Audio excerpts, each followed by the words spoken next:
¿Cómo están, queridas y queridos jóvenes? El día de hoy vamos a comenzar a trabajar con nuestra sexta sesión del curso de filosofía de este año.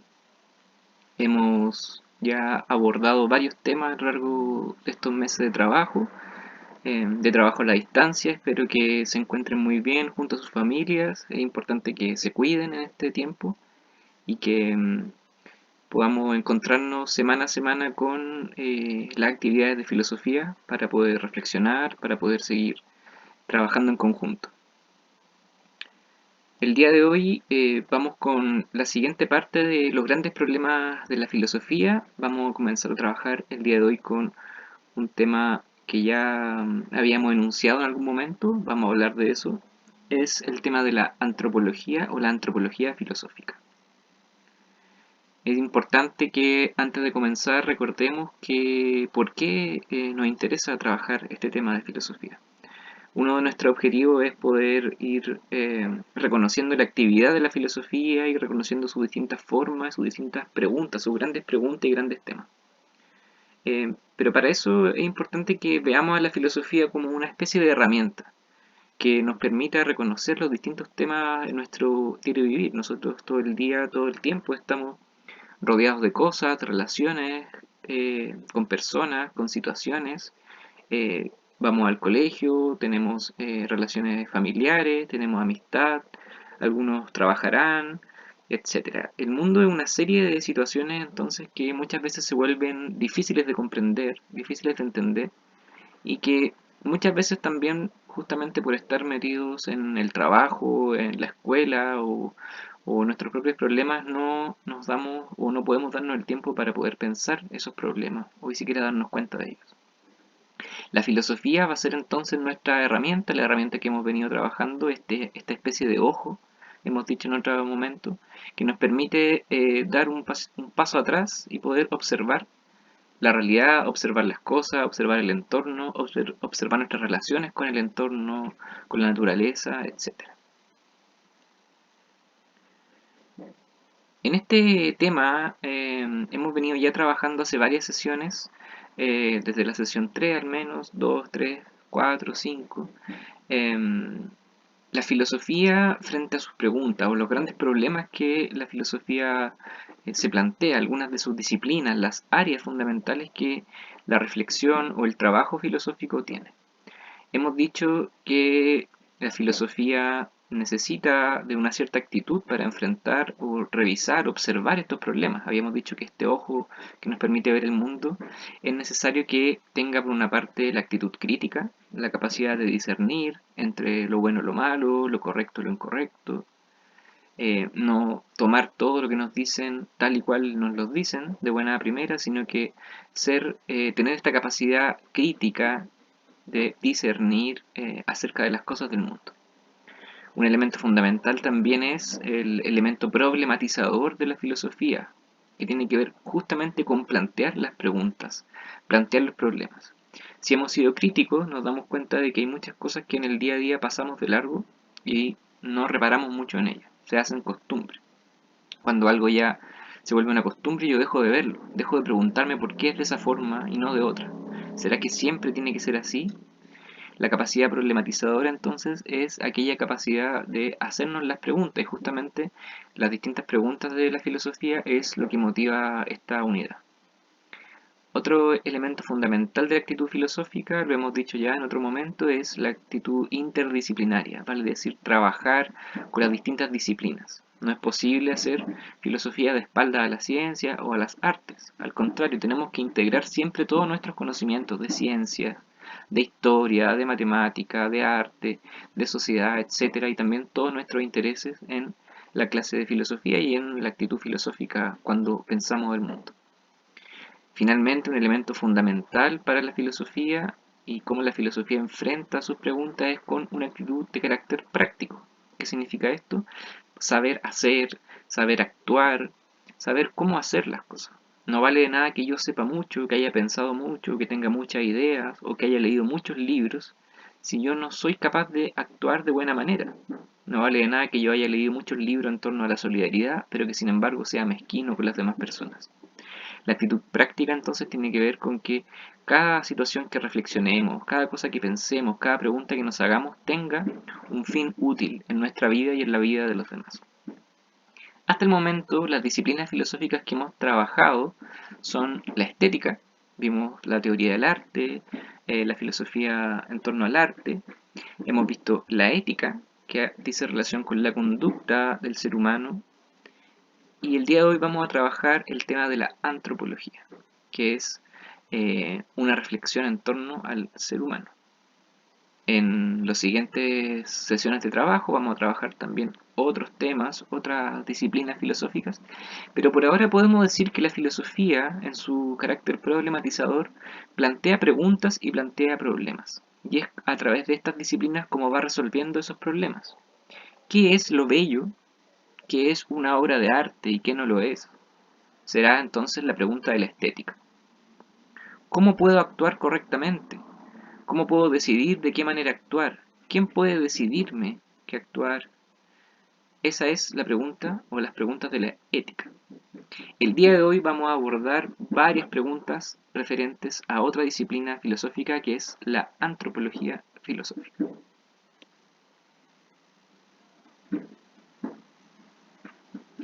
En la pregunta de la antropología filosófica tenemos una gran pregunta que sin duda la antropología no es la única disciplina de la que se encarga. La pregunta es, ¿qué es el ser humano?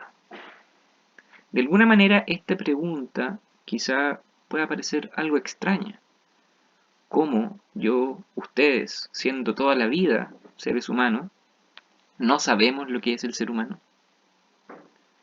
Esta pregunta entonces nos plantea varias interrogantes y nos pone en una capacidad y en una actitud crítica para ir cuestionando todas aquellas cosas que nosotros creemos saber en torno a nosotros mismos, pero que en realidad nos damos cuenta de que no es tan así. No siempre, por ejemplo, sabemos cómo nos sentimos, o a veces me siento enojado, o me siento triste o frustrado y no sé por qué me siento así. A veces tomo ciertas decisiones de las cuales me arrepiento y no sé por qué tomé esas decisiones. A veces tuve un conflicto con una persona, con un amigo o una amiga y no sé cómo resolverlo. El ser humano entonces es un hecho, un ser, que es un fenómeno que es bastante problemático. Muchas veces queremos saber o definir qué es el ser humano, pero nos cuesta mucho poder ponerlo en unas pocas palabras. ¿Será posible entonces que logremos tener una definición de qué es el ser humano, de qué somos nosotros mismos? Decimos entonces que la disciplina filosófica que se encarga de estudiar estas preguntas, estas y otras preguntas, es la antropología filosófica. La palabra anthropos viene del griego antiguo y significa ser humano entendido como hombre, mujer, ¿sí? Y las distintas expresiones del fenómeno de lo humano.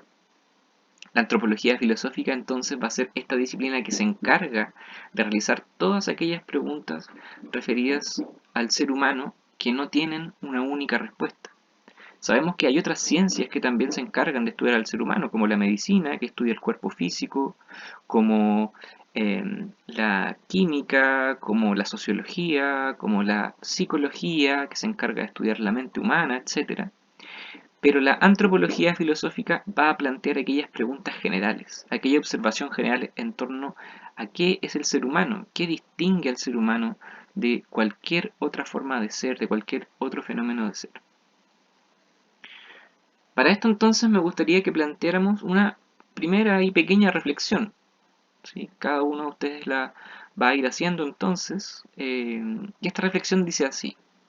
A veces, cuando intentamos identificarnos, decimos que no somos cosas, tampoco animales, sino que somos personas. ¿Qué significa esto? ¿Sí? Tenemos acá entonces una primera reflexión para ir identificando los distintos problemas que surgen en torno al ser humano. El día de hoy nosotros vamos a trabajar solamente 3 preguntas de la antropología. Hay muchas otras preguntas que la antropología filosófica realiza, pero para poder ir entendiendo de qué se trata esta pequeña introducción a la antropología filosófica es que vamos a plantear estas 3 preguntas. Antes de eso tenemos esta reflexión. A veces cuando intentamos identificarnos decimos que no somos cosas, tampoco animales, sino que somos personas. La reflexión para ustedes entonces es, ¿qué significa esto? ¿Qué significa que seamos personas? ¿Qué significa que no seamos animales, que no seamos cosas? ¿Acaso están así? Cuando reflexionamos, que es una de las capacidades y una de las herramientas de la filosofía, pensamos e intentamos dar cuenta del significado de las cosas, yendo hacia las respuestas que sabemos o que tenemos o que conocemos y volviendo sobre ellas. ¿Sí? Decía entonces que el día de hoy vamos a trabajar tres grandes preguntas de la antropología filosófica. Hay muchas más, por supuesto. Cualquiera entonces que quiera ahondar más en temas de antropología puede siempre escribirnos al correo de los profesores y también podemos enviar algo de material extra. La primera pregunta que nos vamos a plantear es si es acaso el ser humano el centro del universo. Esta pregunta es una pregunta que no es nueva, por supuesto, y que tiene su origen en varios lugares. Por una parte, los antiguos pensadores griegos eh, creían y pensaban que la Tierra estaba en el centro del cosmos, en el centro de todo el universo. Este pensamiento duró por muchos siglos y por supuesto también siguió creciendo con la llegada, por ejemplo, del cristianismo, donde toda la creación era para el ser humano, era para el hombre y la mujer. Este pensamiento entonces ha ido cambiando con el tiempo, ¿sí? Y sin embargo hay personas que siguen pensando que el ser humano es el centro del universo, mientras que hay personas que van a considerar que en realidad no es de esta manera, ¿sí? El ser humano entonces es el centro del universo, una de nuestras primeras preguntas que nos vamos a plantear. Y lo primero que podemos decir entonces es que abordar esta primera respuesta a la pregunta, que se denomina antropocentrismo. Yo decía que los antiguos griegos y más tarde también el pensamiento y la religión cristiana consideran que el ser humano es el producto de toda creación, que el ser humano es el centro del cosmos, el centro del universo. Y justamente este pensamiento es lo que se denomina antropocentrismo. Ustedes sabrán más tarde que las investigaciones científicas dieron cuenta de que la Tierra no está al centro del universo, pero sin embargo el ser humano pareciera ser que sigue siendo o se considera a sí mismo muchas veces como el centro de todo lo que hay. Acá tenemos un fragmento de un pensador francés, Teilhard de Chardin, de 1936. Dice: la verdad del hombre es la verdad del universo para el hombre, es decir, la verdad simplemente. Si ustedes se dan cuenta, en este pequeño fragmento se considera a un elemento central para todo el sistema del universo, que será el ser humano, en este caso de Chardin dice hombre, vamos a decir nosotros ser humano. La verdad del hombre es la verdad del universo para el hombre, es decir, la verdad simplemente. Pareciera ser que entonces todo lo que se rige a nuestro alrededor se rige únicamente por la verdad del ser humano, que sería la única verdad, ¿sí? O la verdad simplemente, como dice Teilhard de Chardin. Es importante que nos preguntemos quizás cuáles son las consecuencias de considerar que el hombre es lo más importante. Aquí también les dejo una reflexión para que ustedes puedan pensar y decir, bueno, ¿qué pasa si nos consideramos como lo más importante de todo? ¿Qué pasa con el medio ambiente? ¿Qué pasa con la naturaleza? ¿Qué pasa con los animales? ¿Sí? Tenemos entonces una primera forma de entender esta pregunta. ¿Es el ser humano el centro del universo? Aquellas personas que dicen sí, el ser humano es el centro del universo y toda la evolución tiene que ver con que el ser humano sea lo más perfecto, lo podemos denominar antropocentrismo. Otra visión distinta a esta es aquella visión que considera que el ser humano no es el centro del universo, ni siquiera es el resultado de la evolución. Perdón, ni siquiera es la finalidad de la evolución, ni siquiera es el punto último de la evolución o lo más perfecto, sino que simplemente es un resultado. Yo había dicho hace un momento que Los antiguos griegos y los pensadores cristianos consideraban que el ser humano era la mayor creación y estaba al centro de todo el universo y el cosmos. Junto con las investigaciones científicas derivadas de la teoría de la evolución de Charles Darwin, hemos podido ver que el ser humano no es un ser que fue creado de una vez y para siempre de manera perfecta, sino que al igual que la gran mayoría de las especies, por no decir todas las especies, somos parte y fuimos parte de un proceso evolutivo. Sabemos que tenemos un pariente en común con otros primates, un pariente ancestral en común, y finalmente el ser humano no es o no ha sido una creación única y perfecta de una vez y para siempre, sino que es también parte de la selección natural, parte del azar, ¿sí? Parte de la casualidad también, podríamos decirlo. En ese sentido, entonces, decimos que el ser humano es el resultado de la evolución, sí, es parte de la evolución, pero no es la finalidad, no es un ser perfecto y único. Por tanto, podríamos decir que el ser humano no es necesariamente el centro del universo. Otra pregunta que nos vamos a plantear, que es también parte de la reflexión filosófica en torno al ser humano, es la pregunta por la sociabilidad del ser humano. Muchas veces decimos, sí, somos seres sociables, pero ¿será tan así? ¿Será que siempre y en todo momento el ser humano es un ser social? Esta pregunta entonces se plantea sobre todo por la relación que tenemos con otras especies o con otros seres humanos. Vamos a ver entonces que tenemos dos posiciones, dos formas de entender este problema, entre muchas otras, ¿sí? Pero clásicamente encontramos dos respuestas a esta pregunta. Vamos ahora a hacer una pequeña lectura de texto, un pequeño análisis de un texto antiguo y de un texto moderno. El primer texto va a decirnos entonces que el ser humano es naturalmente sociable, que el ser humano es social por su naturaleza, que en tanto que especie naturalmente ya tiene dentro de sí la capacidad de ser social. Tenemos un fragmento de la Política de Aristóteles que dice: la razón por la cual el hombre es, más que la abeja o cualquier animal gregario, un animal social, es evidente. La naturaleza, como solemos decir, no hace nada en vano, y el hombre es el único animal que tiene palabra. La voz es signo del dolor y del placer, y por eso la tienen también los demás animales. Pero la palabra es para manifestar lo conveniente y lo dañoso, lo justo y lo injusto, y es exclusivo del hombre frente a los demás animales el tener él solo el sentido del bien y del mal, de lo justo y de lo injusto, etc. Y la comunidad de estas cosas es la que constituye la casa y la ciudad. En este fragmento, Aristóteles nos intenta decir que el ser humano naturalmente es un ser sociable. Él dice que si bien todos los animales tienen voz, el ser humano se distingue de ellos porque no solamente expresa el dolor y el placer, sino que también es capaz de manifestar lo conveniente de lo dañoso o dañino, lo justo de lo injusto, ¿sí? El ser humano sería entonces capaz de no solamente expresar placer y displacer como los demás animales, sino que además es capaz de discernir entre lo bueno, lo malo, lo justo o lo injusto.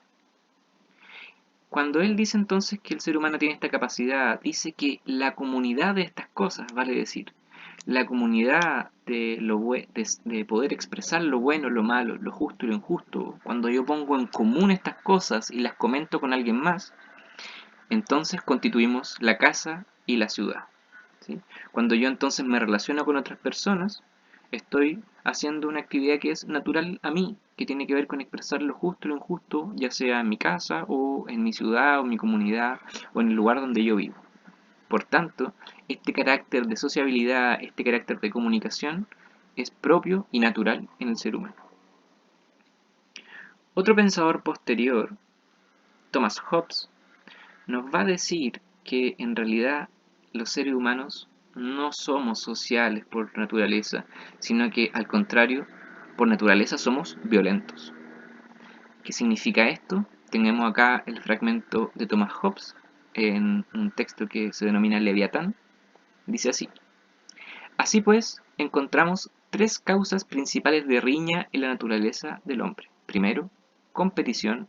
Segundo, inseguridad. Tercero, gloria. Es por ello manifiesto que durante el tiempo en que los hombres viven sin un poder común que los obligue a todos al respeto, están en aquella condición que se llama guerra, y una guerra como de todo hombre contra todo hombre. Pues la guerra no consiste solo en batallas, o en el acto de luchar, sino en un espacio de tiempo donde la voluntad de disputar en batalla es suficientemente conocida. De esta guerra de todo hombre contra todo hombre es también consecuencia que nada puede ser injusto. Las nociones de bien y mal, justicia e injusticia no tienen allí lugar. Donde no hay poder común, no hay ley. Donde no hay ley, no hay injusticia. Es consecuente también con la misma condición que no haya propiedad ni dominio, ni distinción entre mío y tuyo, sino solo aquello que todo hombre pueda tomar. Este fragmento de Thomas Hobbes nos dice que en realidad el ser humano no es social por naturaleza, sino que hay muchas causas, al menos tres dice, de riña o de problema o de conflicto entre los seres humanos. Y en general el ser humano estaría, dice Hobbes, constantemente en una guerra de todos contra todos. Él dice de todo hombre contra todo hombre. Una frase conocida de Thomas Hobbes es que el hombre es un lobo para el hombre, que el ser humano encuentra en sí mismo su propio enemigo. Ustedes dirán, pero ¿cómo el ser humano puede convivir? Bueno, si el ser humano es violento por naturaleza, busca la justicia, busca la ley, justamente para poder convivir y para que no nos aniquilemos unos con otros, ¿sí? El ser humano, bajo esta visión entonces, sería naturalmente violento y se reúne con otros de manera justa o bajo la ley únicamente para no aniquilarse. La tercera y última pregunta que vamos a revisar de la antropología filosófica es una pregunta en la cual ya hemos avanzado porque ya apareció en la segunda guía de trabajo de, de los textos de filosofía, de las actividades de filosofía. En la sesión número 2 vamos a encontrar esta misma pregunta y ustedes pueden ahí revisarla. Con esto entonces ya tenemos bastante trabajo avanzado y que tiene que ver justamente con la pregunta de si el ser humano es libre, la libertad humana. Tenemos acá una pregunta que también es parte de la antropología filosófica justamente porque no tiene una única respuesta. ¿Es el ser humano libre siempre y en todo momento o en realidad es más bien un esclavo? La primera posición que vamos a revisar es, o la primera respuesta a esta pregunta, es que el ser humano es libertad. El ser humano propiamente en sí mismo es pura libertad. Tenemos acá un fragmento de un pensador francés, Jean-Paul Sartre, en un libro de 1943 titulado El ser y la nada, que dice así: estoy condenado a ser libre. Esto significa que no podrían encontrarse a mi libertad más límites que ella misma, o, si se prefiere, que no somos libres de dejar de ser libres. Para la realidad humana, ser es elegirse. Nada le viene de afuera, ni tampoco de adentro, que ella pueda recibir o aceptar. Está enteramente abandonada, sin ayuda ninguna de ninguna especie, a la insostenible necesidad de hacerse ser hasta el más mínimo detalle. Así, la libertad no es un ser, es el ser del hombre, es decir, su nada de ser. Si se empezara por concebir al hombre como algo pleno, sería absurdo buscar después en él momentos o regiones psíquicas en que fuera libre. Tanto valdría buscar vacío en un recipiente previamente colmado. El hombre no puede ser ora libre, ora esclavo. Es enteramente y siempre libre o no lo es. Tenemos acá una posición bastante radical en torno al tema o a la pregunta en torno a la libertad del ser humano. Una posición de la filosofía existencialista de Jean-Paul Sartre, que plantea que el ser humano está condenado a ser libre, está obligado a ser libre y que toda su existencia es pura libertad. En este sentido, entonces, Jean-Paul Sartre defiende que esto es el ser del hombre, la libertad es su ser, es su característica fundamental. Por tanto, dice en la última frase, el hombre no puede ser ora libre, ora esclavo. ¿Qué significa esto? No puede ser ya sea libre o bien libre o bien esclavo. sino que es enteramente y siempre libre o no lo es. ¿Sí? Habrían únicamente dos posturas extremas en esta forma de pensar al ser humano, de que el ser humano es siempre libre. Otra forma de pensar al ser humano es justamente que nuestra naturaleza es la de ser esclavos. Tenemos acá un fragmento de un pensador holandés, Baruch Spinoza, en un texto de 1677 denominado Ética demostrada según el orden geométrico. Los hombres se equivocan al creerse libres, opinión que obedece al solo hecho de que son conscientes de sus acciones e ignorantes de las causas que las determinan. Y, por tanto, su idea de libertad se reduce al desconocimiento de las causas de sus acciones, pues todo eso que dicen de que las acciones humanas dependen de la voluntad son palabras, sin idea alguna que les corresponda. Efectivamente, todos ignoran lo que es la voluntad y cómo mueve el cuerpo, y quienes se jactan de otra cosa e inventan residencias y moradas del alma suelen mover a risa o asco. En este fragmento, Baruch Spinoza considera que el ser humano es iluso al creerse que es libre. El ser humano, diría Spinoza, no es libre, sino que únicamente desconoce aquellas causas que lo determinan, no sabe por qué actúa de esa manera o de otra, por qué este día tomó esta decisión y no tomó otra. Las causas, las múltiples causas que nos determinan son desconocidas. La única manera en que el ser humano pueda ser libre sería que conociera cada una de las situaciones que están determinando nuestra vida en este momento, lo cual sería absolutamente imposible. Por tanto, tenemos la ilusión, la idea de nuestra libertad, cuando en realidad lo único que desconocemos es la causa de por qué actuamos, la razón verdadera de por qué actuamos de una u otra manera.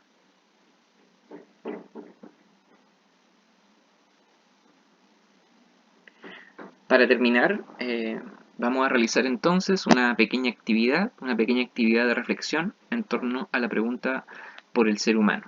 Hemos dicho entonces hasta ahora que la antropología filosófica es aquella disciplina que se encarga de estudiar la dimensión fundamental del ser humano, preguntarnos qué somos, quiénes somos, por qué somos de esta manera, cuáles son nuestras características fundamentales. Es así entonces que en esta actividad de reflexión vamos a tomar estas preguntas y vamos a pensar cada uno de nosotros cómo concebimos al ser humano. Van a encontrar el detalle y las instrucciones, por supuesto, en la guía de trabajo. Jóvenes, queridos y queridas, que tengan una muy buena semana y, por supuesto, vamos a estar siempre atentos a las preguntas y los comentarios que vayan surgiendo. Que estén muy bien.